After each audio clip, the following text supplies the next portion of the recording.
Welcome friends, প্রত্যেককে স্বাগত আমাদের ইউটিউব চ্যানেলে। যে সমস্ত ভিউয়ার্সরা প্রথমবার চ্যানেলটি দেখছেন তারা অবশ্যই চ্যানেলটিকে সাবস্ক্রাইব করে দেবেন এবং চ্যানেলের পাশে থেকে বেল আইকনটি প্রেস করবেন, যাতে এই ধরনের খবরাখবর সবচেয়ে আগে সবচেয়ে দ্রুত আপনাদের কাছে পৌঁছে যায়। তো স্কুল সার্ভিস কমিশনের ক্ষেত্রে আপনাদের কাছে ক্রিস্টাল ক্লিয়ার যে এসএসসি 26,000 চাকরি বাতিল মামলায় শুধুমাত্র অযোগ্যদের বাঁচানোর জন্য রাজ্য সরকার, school service commission, West Bengal board of secondary education প্রত্যেকেই যেটা করেছে অযোগ্যদের বাঁচানোর জন্য যোগ্যদের বলি চড়িয়ে দিয়েছে।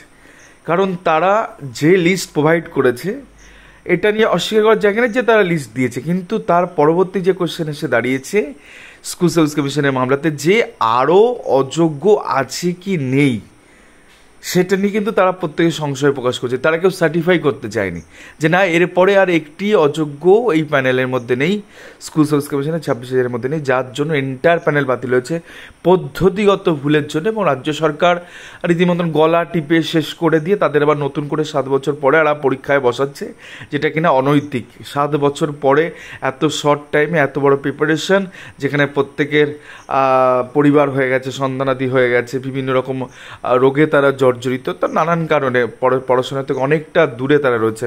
তবুও আমি জানি না, অনেক রকম শিক্ষক শিক্ষিকা তারা হয়তো পড়াশোনা করছেন নতুন উদ্যমে, আমি সেই সৎসষ্টিকু আছে বলে হয়তো লড়াইটা করছেন, আত্মবিশ্বাসী হয়েছে বলে হয়তো লড়াইটা করছেন।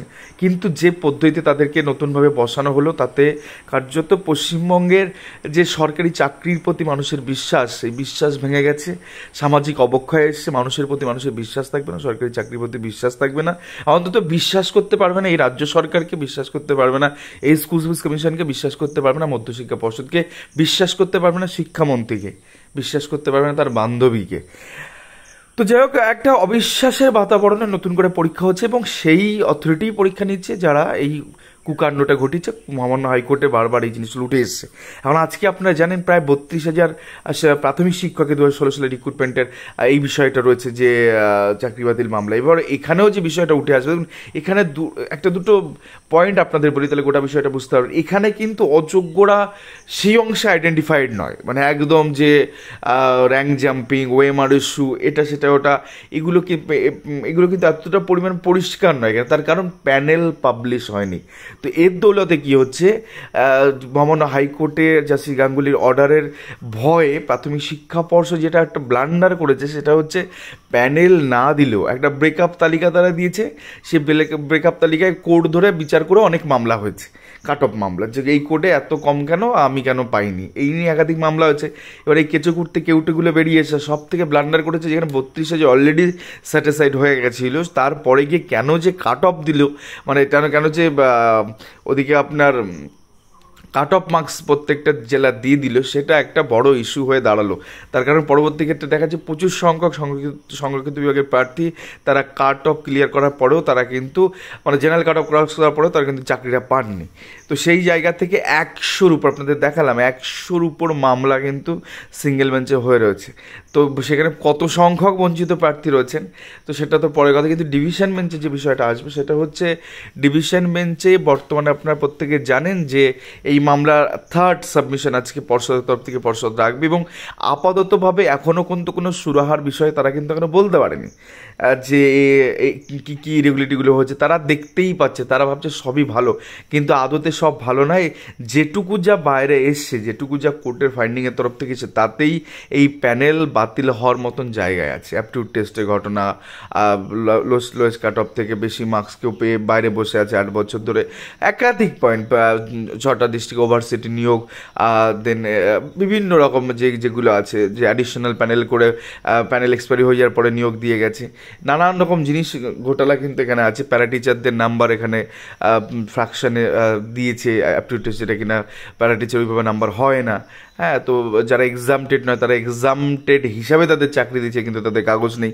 এই সমস্ত নানান রকম ফন্দি ফিকির কিন্তু করে এই নিয়োগগুলো টেটে ফেল করে চাকরি করেছে, এবং সিবিআই চার্জশিটে প্রমাণিত যে টাকা দিয়ে চাকরি করছে টেট ফেল প্রার্থী 752 জন। মনে করে দেখুন, পার্থ সেন প্রোগ্রামিং অফিসার, এসরা বাসু কোম্পানি, তালিকা পাঠিয়ে 352 জনকে চাকরি দিয়েছে তারা, এবং সেটা স্বীকার করেছে আরসি বাগচি যে হ্যাঁ এরকম অন্যায়ভাবে টেট ফেলদের চাকরি দেওয়া হয়েছে টাকার বিনিময়ে, স্বীকার করেছে পর্ষদের তখন সচিব ছিলেন আরসি বাগচি ম্যাডাম। তো নানান রকম জিনিস কিন্তু এই প্যানেলের সাথে যুক্ত আছে। তো এইখানে এই যোগ্য অযোগ্য ব্যাপারটা হয়তো আসবে না, কিন্তু পদ্ধতিগত ভুল কিন্তু নানান রকমভাবে এই জিনিসটাকে মানে ঘিরে ধরবে। তার কারণ হচ্ছে এখান থেকে বেরোনোর জায়গা নেই, কারণ এই সরকার যেভাবে চাকরিগুলোকে মানে সরকারি চাকরি 12 অথরিটি যেভাবে বেনিয়মগুলো করেছে, অনিয়মগুলো করেছে, তাতে করে যে কোনো রিক্রুটমেন্ট আপনি এই সরকার মানে প্রত্যেকটি রিক্রুটমেন্ট হলে কোনো না কোনো বেনিয়ম অনিয়ম আছেই আছে।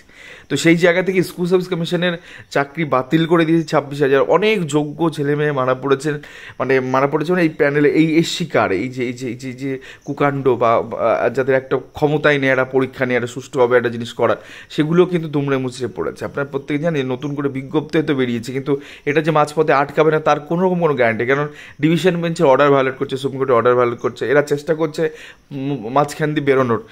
তো সেটা মেবি হয়তো করে উঠতে পারবে না। তার কারণ হচ্ছে যদি নতুন করে পরীক্ষা নিতে হয় অনেক টেন্ডার থেকে শুরু হবে, সে কোথায় সে টেন্ডারই ফ্লোট হয়নি এখনও, তো সেখান থেকে করতে বলা হয়েছিল একটা ফ্রেশ টেন্ডার, ওপেন টেন্ডার হবে, সেই জায়গাগুলো কোথায় এখনও পর্যন্ত হলে নোটিফিকেশান বেরিয়ে গেছে, অ্যাপ্লিকেশান শুরু হয়ে যাবে, কারা অ্যাপ্লিকেশানটা গ্রহণ করবে এটাই তো সবথেকে বড় কথা।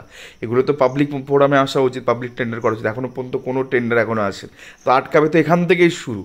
হ্যাঁ, গোড়ায় যদি গলত থেকে যায় সে নিয়োগ প্রক্রিয়া কিন্তু হবে না, ঠিক আছে। যেমন এই প্রাইমারি ক্ষেত্রে আপনারা জানেন যে এসরা বাসু কোম্পানি কিন্তু উইদাউট টেন্ডার করা হচ্ছে, একদম মুখের কথায়, ভার্বাল ডকুমেন্ট রয়েছে, মুখের কথায় মানিক ভট্টাচার্যের সাথে গলায় গলায় সম্পর্ক, তাই একটা চার্টার্ড অ্যাকাউন্ট ফার্মকে দিয়ে কাজগুলো করানো হয়েছে, যেটা পুরো ইলিগাল এবং অবৈধভাবে 10 লাখ টাকা প্রথম ক্ষেত্রে তাদের দেওয়া হয়। সেক্ষেত্রে নানান রকম জিনিস ফন্দি ফিকিরগুলো আছে। হ্যাঁ, এগুলো সবই এই ছোট্ট ভিডিওতে নিশ্চয় বলা সম্ভব না, তবে সেই জায়গা থেকে যেটা বক্তব্য যে সরকার চাইলে কিন্তু বাঁচাতে পারে। যেমন 2009-এর মডেল, বারবার একই কথা বলছি, 2009-এর মডেলে আপনারা জানেন যে একাধিক দুর্নীতি হয়ে যাওয়ার পর অনেকটা সময় চলে গেছে, এটার ক্ষেত্রেও সেম তাই, অনেকটা সময় চলে গেছে। তারপরে কি কিন্তু কোর্ট ফাইন্ডিং করে বলেছে, যেখানে সুপ্রিম কোর্টের একাধিক জাজমেন্ট আছে যে এই নতুনভাবে কিন্তু নিয়োগ প্রক্রিয়া যেটা ডিনোভো এক্সামিনেশন থেকে বেশ 2-3টে জেলা হলো 2009-এর ক্ষেত্রে, সেম জিনিস কিন্তু এক্ষেত্রেও করতে পারে। তার কারণ হচ্ছে দেখুন, প্রথম কথা হচ্ছে প্রাথমিকের আর এসএসসির ম্যাটারটা একটু আলাদা, ডিফারেন্ট টাইপের, কারণ এসএসসি আর কোনো নিয়োগ হয়নি 2016 সালে, এসএলএসটির পরে আর কোনো কিন্তু এসএলএসটি হয়নি, একটা সাঁওতালি মিডিয়াম বাদ দিয়ে। তো সেই জায়গা থেকে যেটা বক্তব্য যে তারা যারা বঞ্চিত তারা ওই প্যানেলেও বঞ্চিত, হ্যাঁ ব্যাপারটা সেরকম। কিন্তু এখানে যেটা হয়েছে প্রাইমারিতে কিন্তু পরবর্তীতে 2-2টি রিক্রুটমেন্ট হচ্ছে। এখন ধরে নিন বাই চান্স রিপ্যানেলের মতন একটা অর্ডার আসলো, বা এক্ষেত্রে প্যানেলকে দেখালো টোটাল স্যাটিসফাইড করে আবার একটা দিল, তারে দুপক্ষই এখানে সাফারার হবে। তো রিপ্যানেল হলে যেটা হবে সেটা হচ্ছে 16,500 যারা পেয়েছে তারা আবার ঢুকবে, 11,765 যারা পেয়েছে তারা আবার ঢুকবে, তো নানা রকম জটিলতা আছে।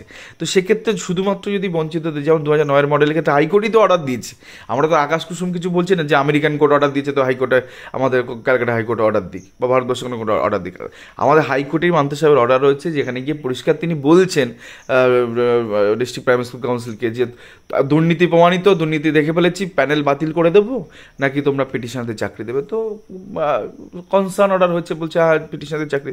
এক্ষেত্রেও সেম জিনিস যদি করে দেয় ডিভিশন বেঞ্চে, সরকার যদি একটা সদিচ্ছা দেখায় তাহলে তো অসুবিধা কিছু নেই। যে আরে কত আর বঞ্চিত পড়ে আছে, আমি সংখ্যাটা লিখেছি আছে, কিন্তু আদৌ তো খুঁজে দেখুন ওই সংখ্যাটাও নেই, খুব কম সংখ্যায় আছে। তো দিয়ে দিলে ঝামেলাটা মিটে যাবে, কারণ এ যদি আবার সুপ্রিমে যায় সময় সাপেক্ষ ব্যাপার, দেন তারপরে কি এত যোগ্যরা তো বিচার পাচ্ছে না, এসএসসি 26,000 মেডেলে তো যোগ্যরা বিচার পায়নি, ইভেন বঞ্চিতরা বিচার পায়নি, সেই একই ফুটিংয়ে সবাইকে নিয়ে আসা হয়েছে যে সবাই চলো আবার পরীক্ষা দাও।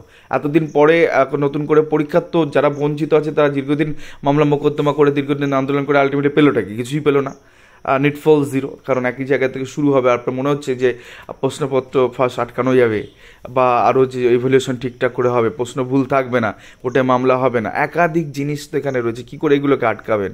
এতগুলো থানায় অফলাইনে পরীক্ষা হবে, অফলাইনে। তো এই মনে হচ্ছে এরাই আবার এই জিনিসগুলোকে সংরক্ষণ করে রাখতে পারবে, এদের দ্বারা সম্ভব একটা সুষ্ঠুভাবে একটা পরীক্ষা নেওয়া, যারা নোটিফিকেশানটাই গেজেটটাই এমনভাবে করেছে যে একের পরে কেস হবে এখানে।